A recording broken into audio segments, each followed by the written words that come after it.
Okay, picture this. You're teaching a robot to perform surgery, or maybe even managing an entire city's traffic flow in real time. These scenarios sound like they're straight out of science fiction, right? But here's the thing, they all hinge on one crucial factor.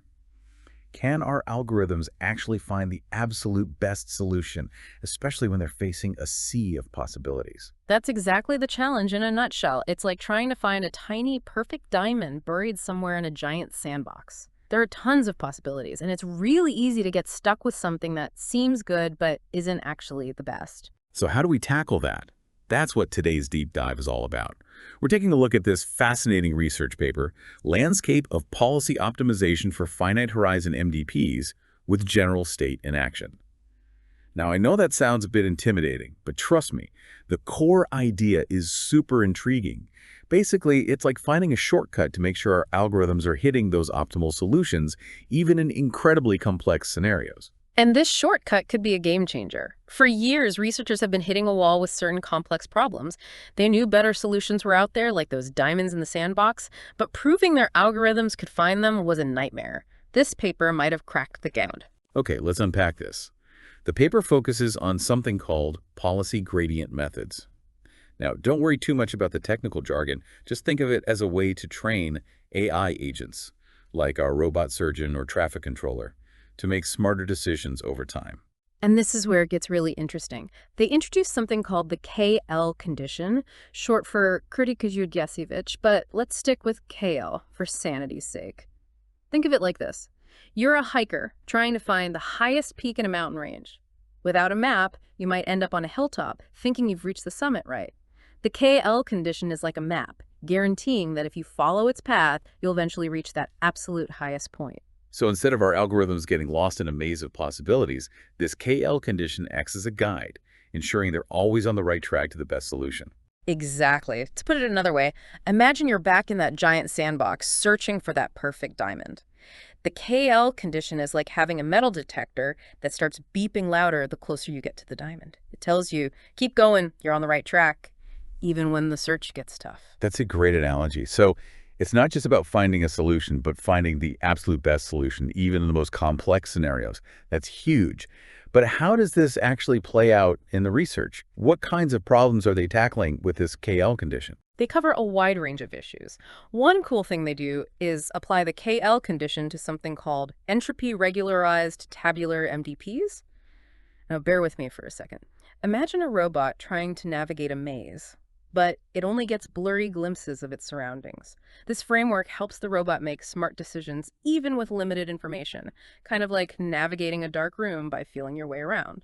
And the KL condition proves that the robot is finding the best path even with those limited senses. Wait, so even with incomplete information, we can be sure the algorithm is making the absolute best choices? That's pretty impressive. It is, and they don't stop there. The paper also looks at things like LQR problems, which pop up in all sorts of applications, from robotics and self-driving cars to controlling systems precisely. Okay, so we're talking about real-world stuff here, not just theoretical robots in mazes. And what about those warehouse scenarios we talked about earlier? They're using this KL condition for inventory management too, right? Absolutely. Imagine you're running a massive warehouse. You need to make sure you have enough of a product on hand to meet demand, but not so much that you're wasting money on storage. It's a constant balancing act. And I'm guessing the old school way of managing inventory, just using gut feeling or simple averages, doesn't cut it in a complex, fast-paced world. We need something smarter, right? You got it. That's where this state-dependent base stock policy comes into play. It's about figuring out the optimal amount of stock to have on hand based on the current situation. That means considering things like demand trends, lead times for getting new products in, and even storage costs. But proving that you've found the absolute best policy for this can be incredibly difficult because there are so many factors at play. It's like trying to juggle a dozen balls blindfolded. So how does the KL condition help us juggle those metaphorical inventory balls without dropping everything? That's the beauty of this research. They actually demonstrate how the KL condition holds true even for this messy real-world problem of warehouse management.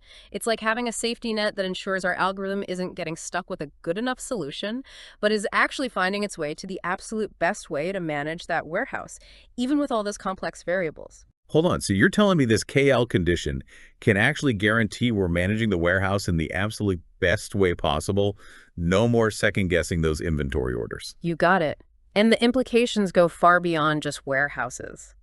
Think about robots learning to walk, algorithms personalizing your healthcare, or systems optimizing traffic flow in a city.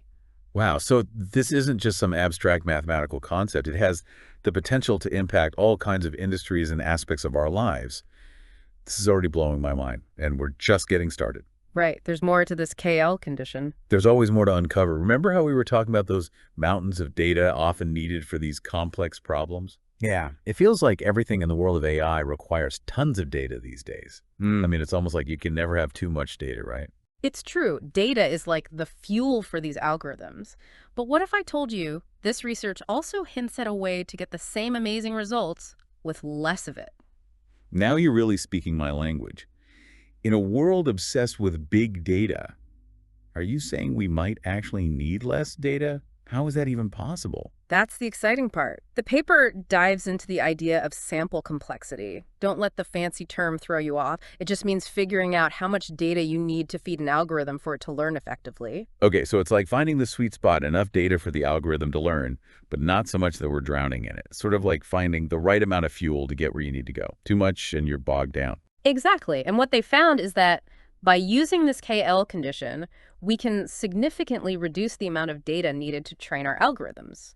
Think about it, less time collecting data, less storage space required, less computational power needed to crunch it all. That's huge. It's like finding a shortcut through the data jungle. So to be clear, we're not sacrificing accuracy or the quality of the solutions here, right? We're just finding a more efficient way to get there. Precisely. It's about making these advanced algorithms more accessible, more efficient, and ultimately more powerful. Imagine the possibilities if we can achieve the same level of AI sophistication with a fraction of the data we currently rely on. This has game changers written all over it.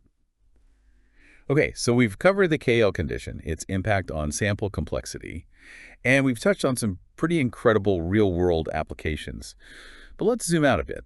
If we look at the bigger picture here, what kind of impact could this research have in the long run? What are we really talking about here? Well, think about all the fields that are being transformed by AI and optimization right now. We've got robotics, healthcare, finance, logistics.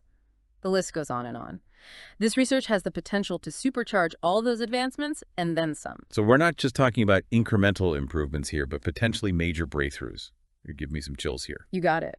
Faster and more efficient algorithms could lead to more sophisticated robots, more personalized medicine, more responsive and efficient energy grids, and so much more. The possibilities are pretty much endless. It's mind-blowing to think about the ripple effects this research could have across so many industries. And it all stems from this fundamental understanding of how to guide algorithms towards the best possible solutions, even in the most complex scenarios. But what about those solutions themselves? If we can now navigate these complex mountain ranges of solutions more efficiently, what new frontiers might we conquer? What seemed impossible before that might be within our grasp now. This is the part where we really start to dream big, right? Yeah, it's like we've been handed this master key to unlock all these possibilities. There are solutions and advancements in fields that, well, they previously seemed pretty much impossible, you know. Okay, I'm ready. Give me goosebumps. What kind of impossible are we talking about here? Like, what could this unlock? Well, what if AI could design, like, hyper-personalized treatments tailored to your unique genetic makeup? Or imagine algorithms optimizing global supply chains with crazy accuracy, responding to disruptions in real time to prevent any shortages. Whoa. So we're talking about, like, next level efficiency, next level problem solving. Those examples alone could totally revolutionize healthcare and logistics as we know them. Exactly. And it's not just about making what we have better. This research opens up a whole new world of possibilities, things we haven't even begun to think about. It's like we've been staring at a locked door, absolutely convinced it was locked, and now suddenly we have the key in hand. Who knows what's on the other side? That's the most exciting part. This research paves the way for a whole new generation of algorithms. Algorithms that are smarter, faster, and way more reliable than ever before. The kind of algorithms that can take on challenges that, well, just a few years ago, we would have thought they were impossible. My mind is officially blown. This deep dive has completely changed how I see the power of reinforcement learning, and the potential it has. It's like we've stepped into a world where science fiction is becoming reality And I got to say, I'm here for it. Me too. And honestly, this is just the beginning. As researchers keep digging into this KL condition and all its uses, who knows what crazy breakthroughs we'll see in the next few years. It's definitely exciting. Yeah. And I have to admit, maybe even a little bit daunting too, right? We're kind of on the edge of this incredibly transformative time in AI. Absolutely. But those are the best kind of challenges, the ones that force us to innovate, the ones that push us beyond what we thought was even possible. So true. This deep dive has been quite the journey. I feel like we're just at the start of a really incredible new chapter in the world of AI. If algorithms can confidently navigate all these complex solutions, I can't wait to see what we can achieve. I couldn't agree more. It's a really amazing time to be working in AI, to see these incredible advancements happening right before our eyes. Hey everyone, welcome back for another deep dive. Today we're tackling something that sounds, I don't know about you, but to me at least, it sounds super complex, but is actually way more relatable than you might think. It's about how AI makes decisions, and I'm not just talking about flashy stuff like self-driving cars, but the behind-the-scenes optimization that's happening like every single day. Yeah, that's true. These algorithms they're quietly working their magic. And it's in areas like inventory management, financial planning, even things like optimizing your commute. It's wild. It's like having a secret AI assistant, Right. helping things run smoothly. And to understand how they pull this off, we need to talk about something called policy gradient methods. And these methods are basically how AI learns to make, make good choices even when the path ahead is full of like twists and turns. Yeah, think of it like this. Imagine you're playing a game where every choice you make leads to a different outcome. The goal is to, figure out the best sequence of moves to win, right? Right. Well, policy gradient methods are how the AI learns to navigate that game and then, come out on top. So it's like the AI is playing this giant game of choose your own adventure, trying to find the best ending. Exactly. Yeah. Except instead of a book, it's navigating a complex set of possibilities, something that we call a Markov Decision Process, or MDP for short. Yeah. Now you might be wondering, like, what exactly are policy gradient methods? Well, they fall under a category called reinforcement learning. And essentially the AI learns through trial and error, getting rewarded for the good choices and then penalized for the bad ones. And over time, it figures out which actions lead to the best possible outcomes. Okay, that makes sense. But here's where I think it gets really interesting. The paper that we're diving into today is titled Landscape of Policy Optimization for Finite-Horizon MDPs with General State and Action. And it dives into kind of this really crucial aspect of this whole learning process, which is the KL condition. Right. And I know that title sounds a bit, a little intimidating. But trust me, the KL condition is actually a game changer in how effectively these AI systems can learn. So is this KL condition like, I don't know, like giving our AI a boost, like helping it learn faster or something? It's even better than that. Imagine trying to find the lowest point in a valley. But this valley is full of like hills and dips, and it'd be easy to get stuck in a small dip and think you've found the bottom, right? Yeah. Well, the KL condition acts like a special compass. It helps the AI navigate those tricky hills and find the true lowest point, the absolute best solution. So it's like giving the AI this superpower to avoid those dead ends and then, and make smarter choices. Exactly. And what makes this paper so important is it outlines a set of conditions that actually guarantee this good behavior from the AI. It's a big deal in the research world because it means we're moving away from just trial and error and towards something much more reliable and efficient. It's huge. But let's get down to, let's get down to brass tacks here. Like, how does all this theoretical stuff actually play out in the real world? The paper mentions some pretty cool examples, right? Absolutely. Yeah. Let's take inventory control, for instance. Imagine a business trying to manage its stock, making sure they have enough to meet demand, but not so much that they end up, wasting resources.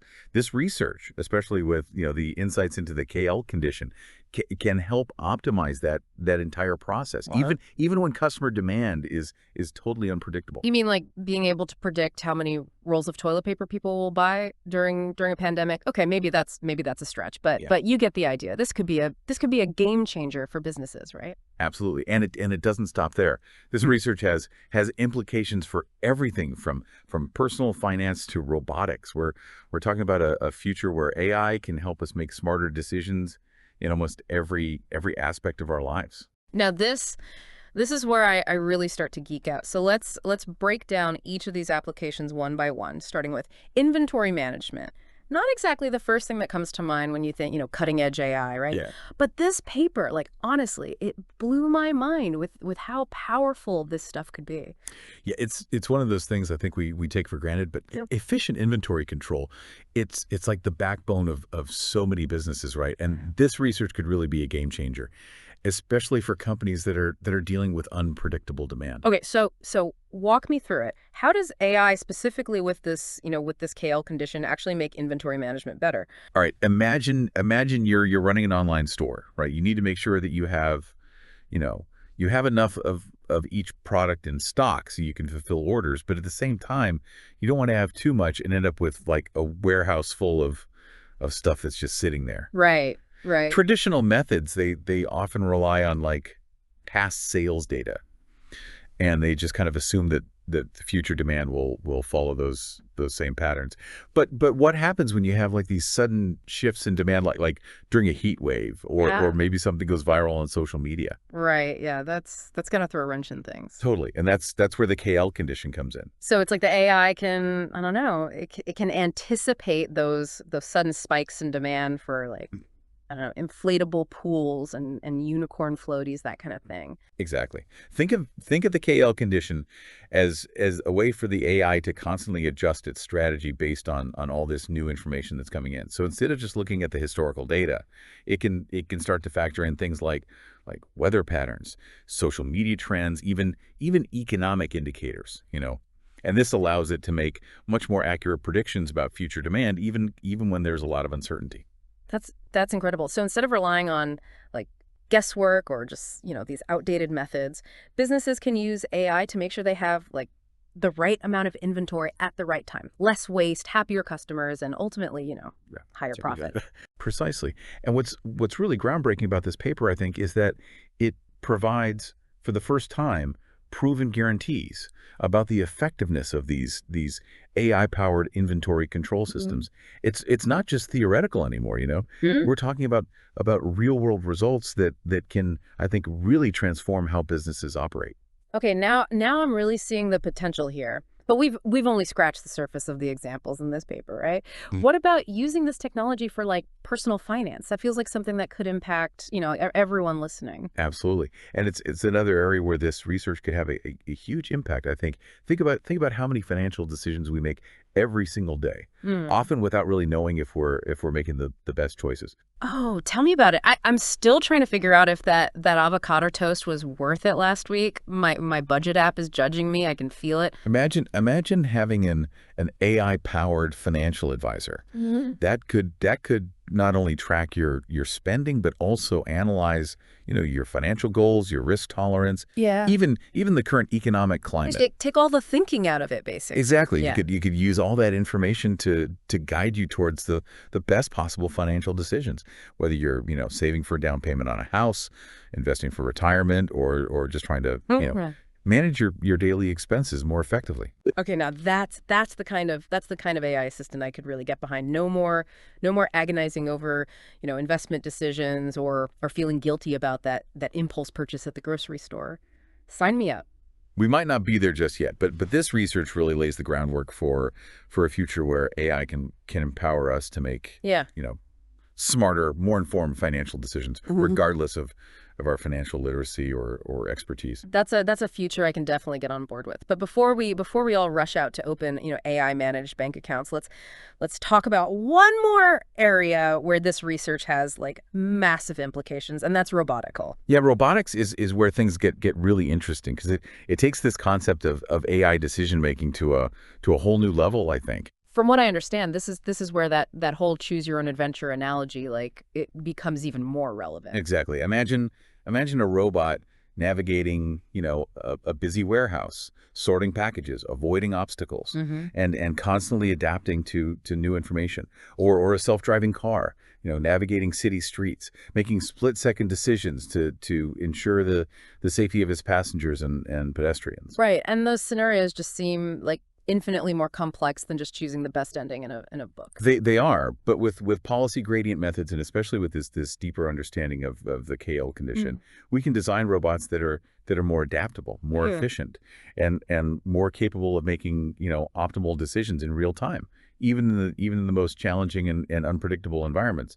So we're talking about robots that can not only like perform tasks, but they can actually like learn and adapt on the fly, becoming more intelligent and capable, like over time. Precisely. And that has huge implications for a wide range of applications, from manufacturing and logistics to healthcare and exploration. So this isn't just about making robots smarter. It's about making them more useful, more versatile, and ultimately like more integrated into our lives. Exactly. And as this technology continues to evolve, I think we can expect to see even more creative and groundbreaking applications for AI powered robots, pushing the boundaries of what we once thought possible. This is all incredibly exciting, but it also like raises some big questions, right? We've talked about inventory management, personal finance, robotics. Yeah. But what about the bigger picture? I mean, we've talked about the nuts and bolts of all this, the potential.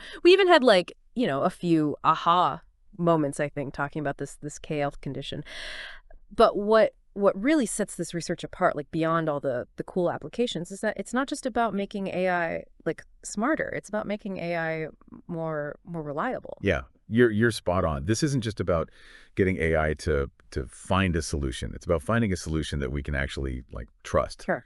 And by giving us like a better understanding of how these algorithms work, what kind of guarantees they offer, we're gaining more control over this technology that is, frankly, very, very powerful. Right, and that's huge when you really think about it. Like we're moving from this world where AI is kind of like this black box. It's making these decisions, and it seems like magic, to a world where we can actually like peek under the hood. You can understand its inner workings and make sure that it's making the decisions that we want it to. Exactly, and that's a crucial step forward, especially as we start to entrust AI with more complex and more critical tasks.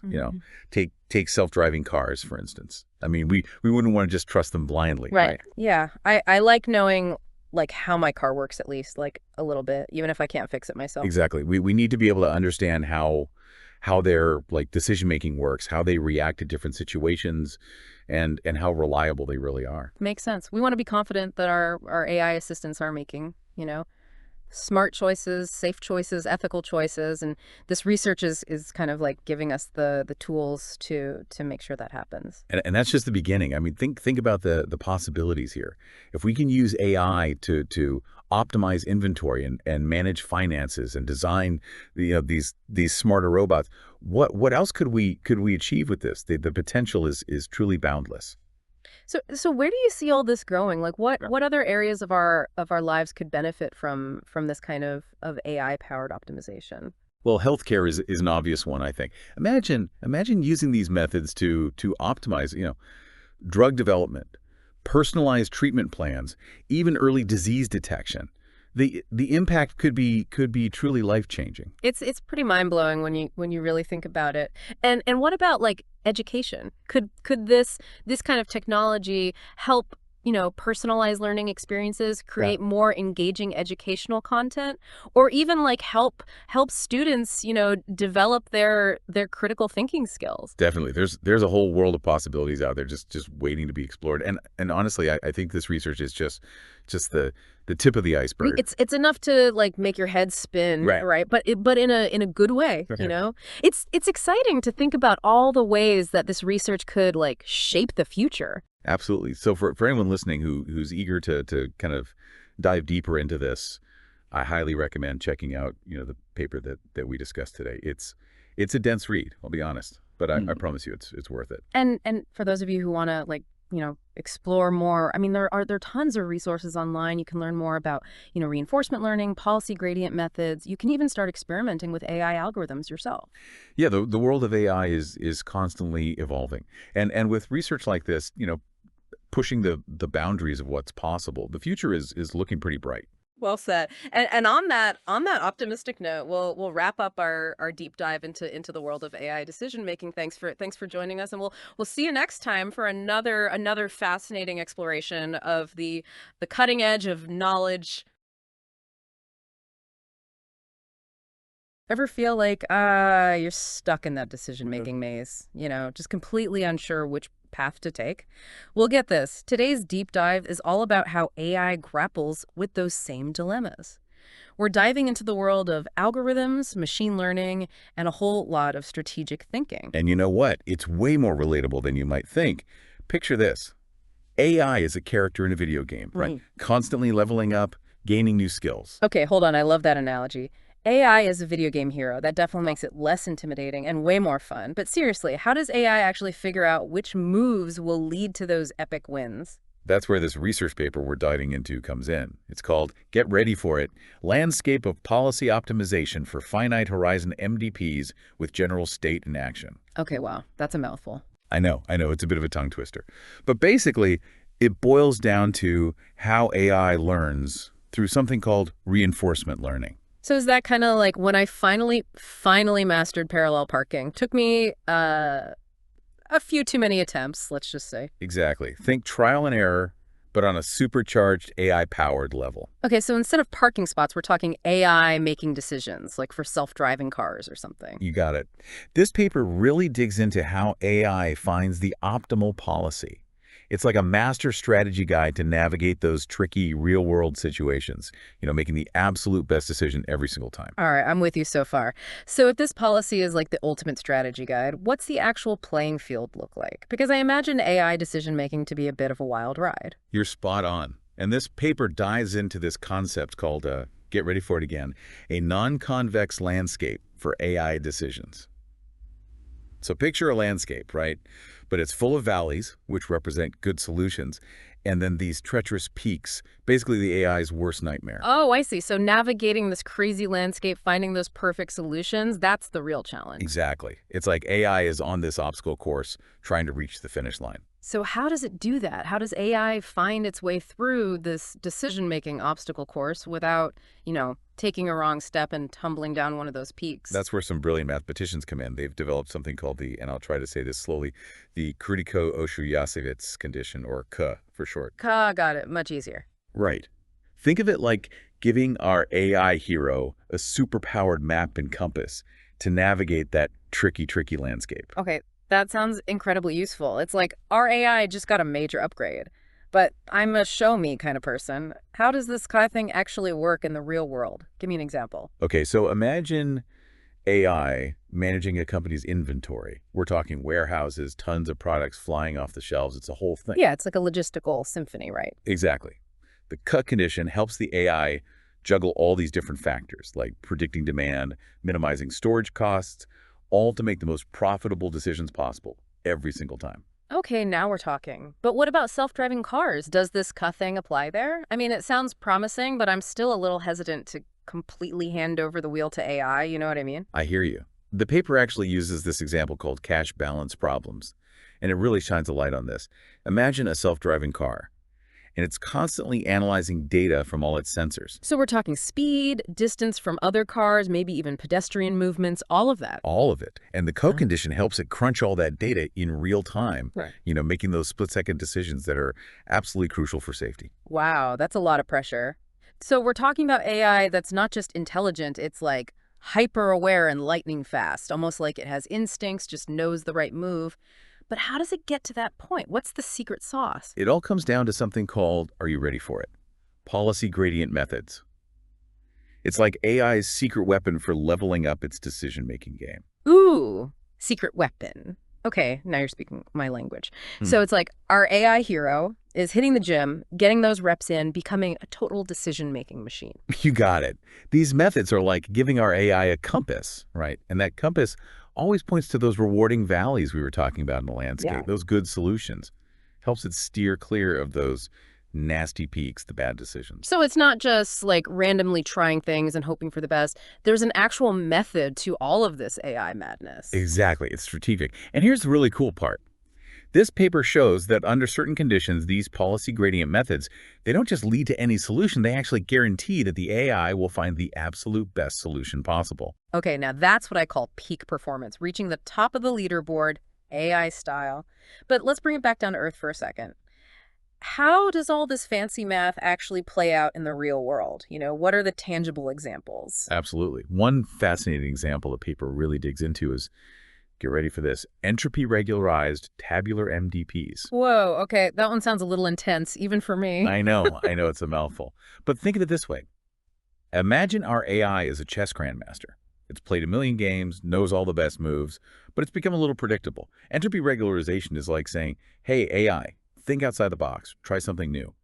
It encourages the AI to be more creative, less predictable. So it's like AI is learning to be less robotic and more adaptable, almost like it's developing its own intuition. Exactly. It's learning to think more like a human would in those complex situations. And you know what? This applies to way more than just chess. The paper actually shows how these same principles can be used to solve something called ready for it, linear quadratic regulator problems, or LQR for short. Okay, LQR, got it. I'm intrigued, though. What kind of real-world problems are we tackling with these LQR things? Remember our self-driving car example. Imagine it's navigating a busy city street, right? Sensors are going crazy, picking up all this information. Yeah, it's like sensory overload. Totally. It needs to process all that data, traffic lights, pedestrians, other cars, everything, and make adjustments in real time to stay safe. Oh, man, that sounds incredibly stressful. It's like our AI hero just leveled up to an incredibly challenging part of the game. You could say that. LQR problems, they're all about finding the optimal control actions for these systems that are constantly in flux, constantly changing. And this paper shows us that policy gradient methods can be applied here to help AI navigate those crazy scenarios smoothly, safely. Wow. So we've got AI that can play chess like a grandmaster A&D, handle the stress of rush hour traffic. What can't it do at this point? Well, that's a discussion for another deep dive. But remember those inventory systems we were talking about earlier? This paper also shows how AI can use these same techniques to really optimize those supply chains, reduce waste, make things more efficient, and ultimately, you know what? It can even impact the prices you see as a consumer. Hold on, wait. Are you saying AI is influencing my online shopping habits now? It's all about efficiency and those cash balance problems I mentioned before. The paper uses those as examples of how AI can actually optimize financial decisions too. It's like having a financial advisor built into every business, helping them manage their money effectively. Okay, so what I'm hearing is AI is taking over the world, one optimized decision at a time. I'm kind of impressed and, I'll admit, a little bit terrified. Let's not get ahead of ourselves. But it's clear that these advancements, they're not just theoretical anymore. They're having real-world impact, changing things in ways we probably don't even realize. That's a really good point. It's like AI is working behind the scenes, making things run smoother, faster, just generally making things better, which is great. But this all started with that research paper, right? What's the biggest takeaway you want listeners to walk away with? This paper really highlights just how powerful and versatile these policy gradient methods can be. Whether we're talking about playing chess, optimizing inventory systems, or even something as complex as managing finances, these techniques are giving AI the ability to make smarter decisions across the board. And that, my friends, is a game changer for all sorts of industries and aspects of our lives. But if I'm remembering correctly, this paper is really focused on finding that single best solution to a problem, right? What happens when there are actually multiple good solutions, each with its own set of trade-offs? That's a really, really good question. And it highlights this idea that AI decision-making is not always about finding that one right answer. Sometimes it's more about weighing different factors, thinking strategically, making the best choice, even if there are multiple good options. It's like trying to decide what to have for dinner sometimes. So many good options. Sometimes you just have to go with your gut. Exactly. And this paper, it does touch on that complexity a bit. Remember we were talking about inventory systems earlier. Well, they specifically look at, and get ready for this, inventory systems with Markov modulated demands. Okay, I'll bite. What are Markov modulated demands? Sounds pretty complicated. It does sound complicated, but it's actually pretty intuitive. Yeah. It basically means that the demand for certain products, it can change, based on a whole bunch of factors, like the seasons changing, trends coming and going, even something like the weather can have an impact. So, I'm guessing ice cream sales probably skyrocket during a heat wave. Exactly. You got it. And AI can actually use something called, you guessed it, Markov models to kind of anticipate those shifts in demand. And then it can make smarter decisions about, well, how much inventory to keep on hand. It's like having a crystal ball that predicts what people will want to buy, maybe even before they know it themselves. Okay, that is seriously impressive. AI that can read our minds, A&D, help businesses save money. I'm starting to get on board with this whole AI thing. And it doesn't stop there. This paper, it also explores how these same principles, they can actually be applied to the world of financial decision-making, which, as you can imagine, can be just as complex and maybe even more high stakes. Oh, now you're really speaking my language. Tell me more about AI and finance. So they dive into this concept called stochastic cash balance problems. Sounds a little intimidating, I know. Just a little. But think of it this way. Imagine a business, any business really, trying to manage its cash flow effectively. Right. They've got to balance their expenses, figure out their investments, and basically just make sure they have enough cash on hand to cover any unexpected costs that might pop up. You know, that sounds a lot like me trying to manage my own personal budget, just on a much, much larger scale. That's a great way to put it. The challenges are surprisingly similar. And what this paper shows is that AI can use these policy gradient methods to actually find the optimal strategies for managing that cash flow. Like, it's making sure businesses stay financially healthy, even when the economy throws those inevitable curveballs our way. So it's like having a super smart AI-powered financial advisor, right? Helping businesses make savvy decisions with their money. Exactly. It all comes down to using data to make smarter, more informed choices, whether we're talking about what products to stock on a shelf or how to invest millions of dollars. Wow, we have covered a lot of ground in this deep dive. I mean, we started with AI as a video game hero, then explored that wild world of policy optimization, and now here we are talking about AI that can practically predict the future of like our shopping carts and our bank accounts. It's mind-blowing. It has been quite a journey, but I think if there's one big takeaway here, it's that the progress being made in AI, it's happening so fast. And this paper, it's just a glimpse into these incredible advancements that are happening right now as we speak. It's exciting and, I'll be honest, a little bit intimidating to think about where this technology could go next. I totally agree. And who knows, maybe one day we'll be back here doing a deep dive on some groundbreaking AI that can actually scan a menu full of delicious options and tell us with 100% certainty what the absolute best thing to order is. Okay, now that's some AI I can get behind. Thanks for joining us on this incredible deep dive, everyone. Until next time, keep exploring.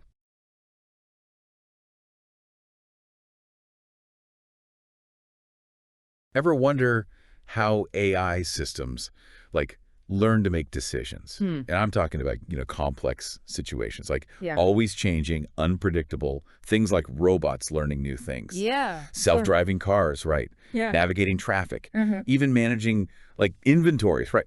Yeah. All those things. So today we're going to take a deep dive into all that whole world of decision making when you just don't know what's going to happen next. Yeah, you're talking about sequential decision making, right? Where what you decide now, like, totally affects what happens down the line. Exactly. And that is where Markov Decision Processes come in. MDPs, for short, they give us this, like, framework, this way to model all that complexity. Okay, MDPs, got it. But like, how do you actually figure out the absolute best decisions to make, especially, when the future, future. Like you said, what you do now affects everything else. So what's the best path? Finding that optimal policy, I think is the term, right? Yeah, finding that optimal policy, it really is the challenge. You're right. It's like trying to plan the perfect road trip. Oh, I like that. But you have no map. Oh, no. And the weather is, well, unpredictable, to say the least. Right, yeah. And that's exactly what we're diving into today. We have this paper. It's called Landscape of Policy Optimization for Finite-Horizon MDPs with General State and Action. And we're going to break it all down, figure out what it means for navigating these tricky decision-making situations. Sounds dense, but I'm intrigued, I have to admit. So how do we even start to find this so-called optimal policy? This paper, it focuses on something called policy gradient methods. Is that right? You got it. Yeah, policy gradient methods are key, and they're like everywhere in reinforcement learning, which is basically, just like it sounds, training an AI agent through trial and error. Okay, yeah. To get better, to improve. And these methods, they help us sort of nudge that policy, step by step toward better performance. Okay, I'm picturing like training a dog, like a dog trainer rewarding their pup, when they do something good.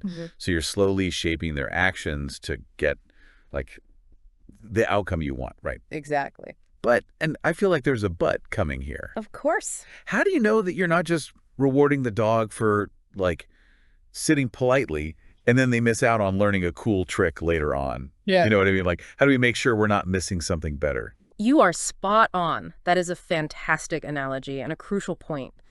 Because the path to that best policy, it isn't always, well, a straight line. It's more like navigating through the mountains, but it's super foggy. Oh, man. And we want to reach the tippy top, that highest peak, but it's hard to know if you're like on the highest peak or just stuck on a little hill thinking you've made it right. Oh, I see. I see. So we need something to make sure we're not just settling for good enough. We want the best solution. Exactly. We don't want to get complacent. And that is where this whole Kurdyka-Lojasiewicz condition thing comes in. KL condition for short. Okay. And yeah, it sounds super complicated and jargony, but it's actually really helpful.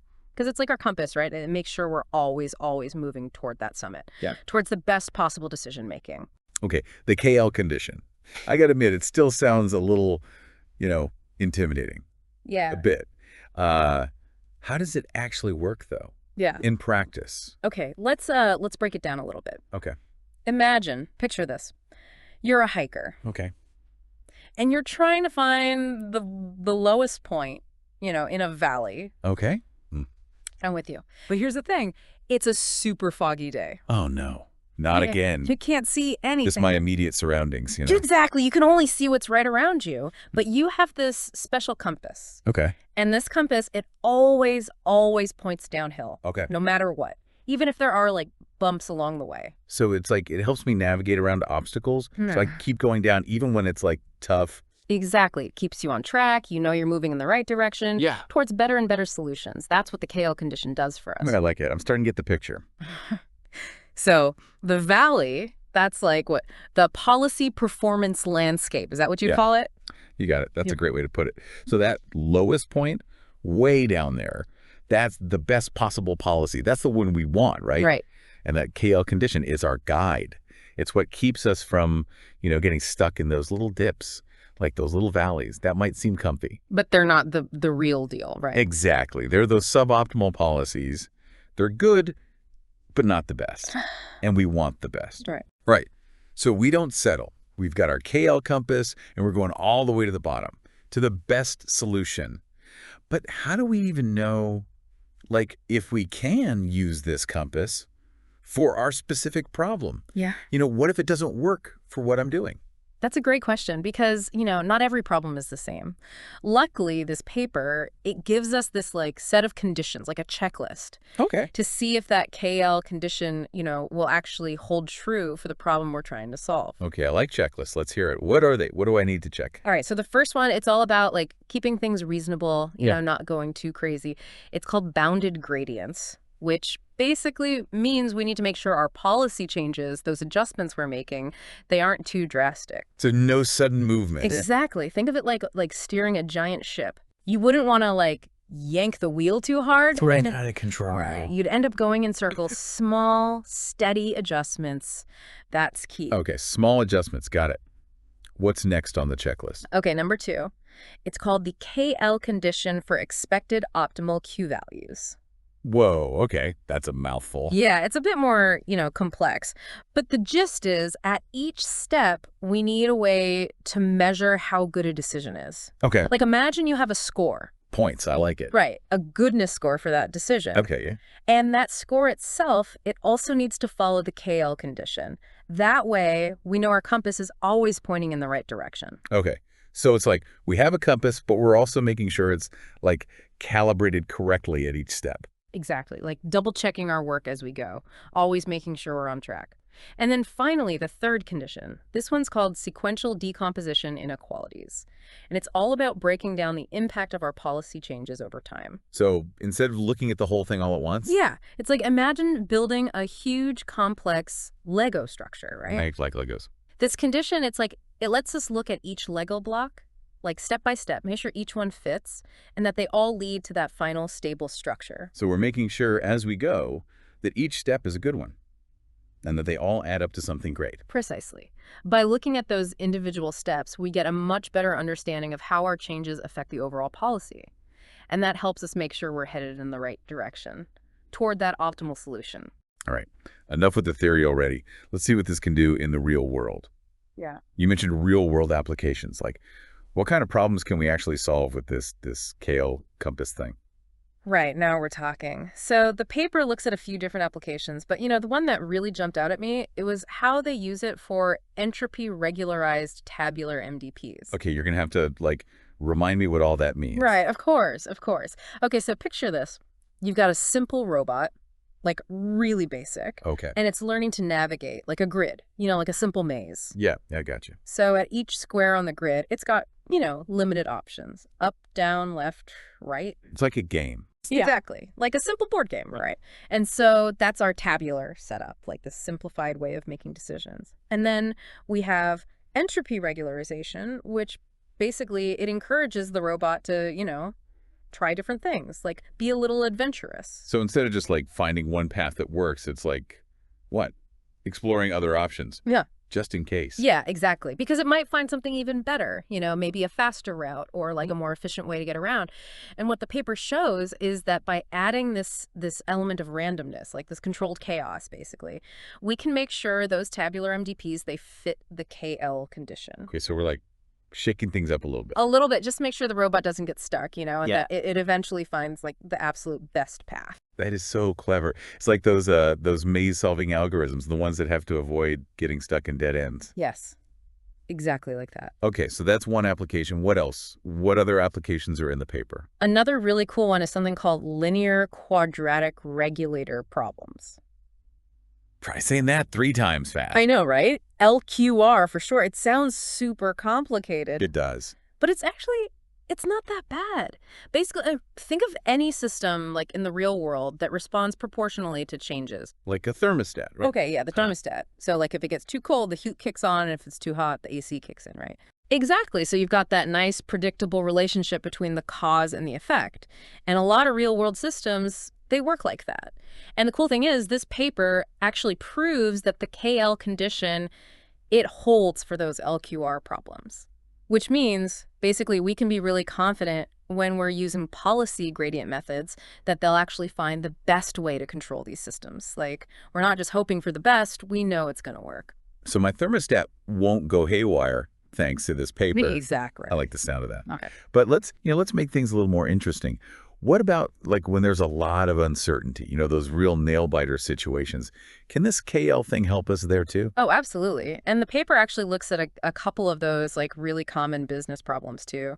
First up, inventory management. Oh yeah, that's a big one. Right. You've got a business, orders are coming in, but who knows how much demand there's going to be. It could be a lot, it could be a little. You never know. So how much stock should you actually have on hand? It's like a balancing act. It totally is. And what I love about this paper is it doesn't just say, oh, yeah, you can use policy optimization for that. It actually goes a step further, and it tells us how much real-world data you need to actually make it work, to actually be confident in that solution. So it's like giving businesses this data-driven way to make those decisions. No more just going with your gut. Okay, no more gut feelings. Data only. Get behind that. So inventory, that's one big business problem tackled. What was the second one? Okay, get ready for it because it's a mouthful. Stochastic cash balance problems. I know. But it's actually something that like every business, big or small, has to deal with. Managing your cash flow. Making sure you have enough money to, pay the bills. Exactly. Like money's coming in, money's going out. There are always surprises. Could be an unexpected expense, maybe sales are up or down. It's all about riding those waves. And the good news is this paper shows that, yeah, the KL condition, it holds here too. So again, we can use data, we can use policy optimization to make those tough decisions with a lot more confidence. Okay, so basically this paper is like giving us the tools we need to deal with the really tough stuff, the stuff that keeps you up at night. It really is. It's like we have a map now and a compass and like a weather forecast. We can finally navigate these tricky decisions no matter what life throws at us. And who doesn't want that? But there's always like more to explore, right? Yeah. Where do we go from here? Here's something to think about. All of this, everything we've talked about, it's focused on what we call finite horizon problems. So these are decisions with, a clear endpoint. Okay. But what about all those situations where there isn't a finish line? Like, long-term planning, or, when you're trying to build a customer relationship that lasts, that's a whole different ballgame. So how do we apply these principles to those situations, to those infinite horizon problems? That's the next big adventure. Wow, I never thought of it like that. It seems like the world of policy optimization is pretty huge. It really is. It's amazing. I, for one, am excited to see where it goes next. And, thanks to you, I think we have a much better understanding of how to get there. So thank you for being our guide on this deep dive. I think it's given us a lot to think about. Remember that documentary, what was it called, about AlphaGo? That AI that learned Go and started beating world champions? I mean, that just blew me away. How does a computer even start to understand strategy like that? It's really incredible, right? And Yeah. it all comes down to this idea of reinforcement learning. Basically, the AI learns by actually doing. Oh, so instead of feeding it a bunch of data, we're talking about setting it loose to figure things out on its own. Exactly. And this paper we're looking at today, Landscape of Policy Optimization, quote, it digs into that whole learning process. It's really focused on these policy gradient methods, which are kind of like training routines for AI systems. Okay, I see. So it's how do we make sure the AI actually finds the best way to do something, not just a sort of okay way? Yeah, and that's a huge challenge. The paper actually compares it to trying to find the lowest point in a landscape with all these hills and valleys. You could easily get stuck at the bottom of one valley thinking you found the lowest point, but there might be a much deeper valley just over the next hill. So kind of how do we make sure the AI doesn't settle for good enough when the best is out there somewhere? Exactly. That's where this idea of the Kurdyka-Lojasiewicz condition, or KL condition, comes into play. It's a bit of a mouthful, but think of it as, well, almost like a superpower for optimization. Okay, a superpower, huh? You definitely got my attention. So how does this KL thing actually work? Does it give the AI some kind of sixth sense to navigate those hills and valleys you were talking about? It's kind of like that, actually. The KL condition helps guarantee that any solution the AI finds, any point that looks optimal from its immediate perspective, is actually the global best, the true summit. So this KL condition, it's like the secret sauce for making sure our AI is top-notch. But let's bring this back down to earth for a sec. You mentioned inventory management earlier. I don't know about you, but I've definitely spent my fair share of time waiting on packages, hoping they arrive on time. Could this research actually put an end to those supply chain issues everyone's always talking about? Absolutely. And this is where your interest in efficiency really comes in. This paper looks at a classic problem. How do you keep costs down but still make sure customers get their stuff when they need it? Okay, but how does this KL thing actually make deliveries faster and customers, well, happier? What's the aha moment here? Let's say you're running low on your favorite coffee beans. With this research, the AI could look at tons of data. Your past orders, what's trendy right now, even things like the weather. Okay, so it's like the AI is becoming a mind reader or something, knowing what I want before I do. In a way, yeah. And because of that KL condition, it wouldn't just find a good enough stock level. It would find the absolute best level to make sure those beans arrive right when you need them. All right, I'm sold. No more last-minute coffee runs for me. But how is this different from what companies are already doing? Haven't they been trying to optimize inventories forever? They have, but this research takes it up a notch. One thing it talks about is sample complexity. It basically means the AI doesn't need to analyze years and years of your data to figure out what you'll buy next. It can learn much faster. So less time crunching numbers, more time getting those coffee beans to my door. I like it. But the paper also mentions something about Markov modulated demands. That sounds a little intimidating, to be honest.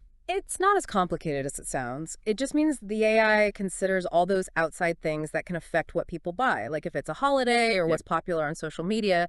So it's not just knowing that people buy more sunscreen in the summer, it's knowing exactly how much they'll buy based on the weather forecast, what events are happening, maybe even what influencers are saying online. Wow, that's really impressive. It's like the AI is becoming a mind reader or something, knowing what I want before I do. In a way, yeah. And that's where this gets really powerful. Yeah. By understanding these complex patterns, AI can help companies fine-tune their inventories so precisely that they're not just meeting demand, they're reducing waste, maybe even lowering prices for consumers like you. Okay, this is seriously cool stuff. We've gone from AI beating chess masters to potentially changing how we shop and get the things we need. This KL condition is starting to feel like magic almost. It's amazing to think how different things could be. Smarter games, smoother supply chains. It seems like the possibilities are kind of endless. And it's not just about those specific examples. What's really exciting here is how this research is changing what we thought AI could even do. It's like by figuring out how to guarantee those optimal solutions, it's opening up so many new doors in all kinds of fields. So it's less about, like, robots taking over the world and more about AI becoming a tool, right? Yeah. A really powerful tool that can solve these super complex problems in ways we hadn't even considered before. That's a great way to put it. And that leads to a really crucial question.